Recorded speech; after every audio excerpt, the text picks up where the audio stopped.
حضرت صلی اللہ علیہ وسلم لوگوں میں تشریف فرما تھے کہ آپ کے پاس ایک شخص آیا اور پوچھنے لگا کہ ایمان کسے کہتے ہیں؟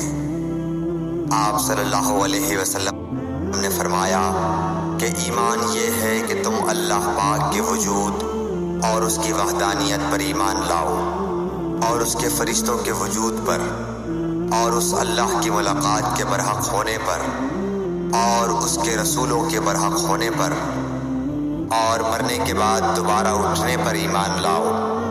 پھر اس نے پوچھا کہ اسلام کیا ہے؟ آپ صلی اللہ علیہ وسلم نے پھر جواب دیا کہ اسلام یہ ہے کہ تم خالص اللہ کی عبادت کرو اور اس کے ساتھ کسی کو شریک نہ بناؤ، اور نماز قائم کرو، اور زکوٰۃ فرض ادا کرو، اور رمضان کے روزے رکھو۔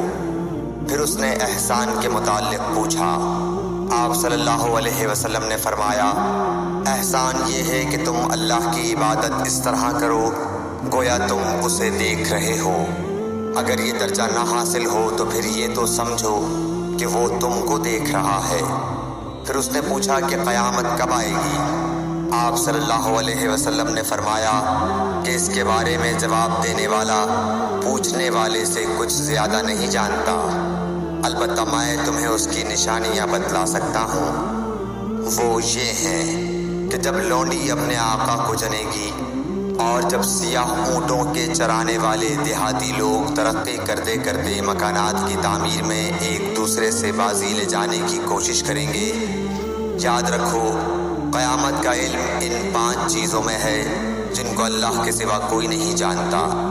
پھر آپ صلی اللہ علیہ وسلم نے یہ آیت پڑھی کہ اللہ ہی کو قیامت کا علم ہے کہ وہ کب ہوگی۔ پھر وہ پوچھنے والا پیٹھ پھیر کر جانے لگا۔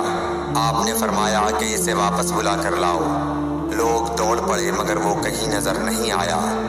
آپ صلی اللہ علیہ وسلم نے فرمایا کہ یہ جبرائیل علیہ السلام تھے جو لوگوں کو ان کا دین سکھانے آئے تھے۔ صحیح بخاری حدیث نمبر 50۔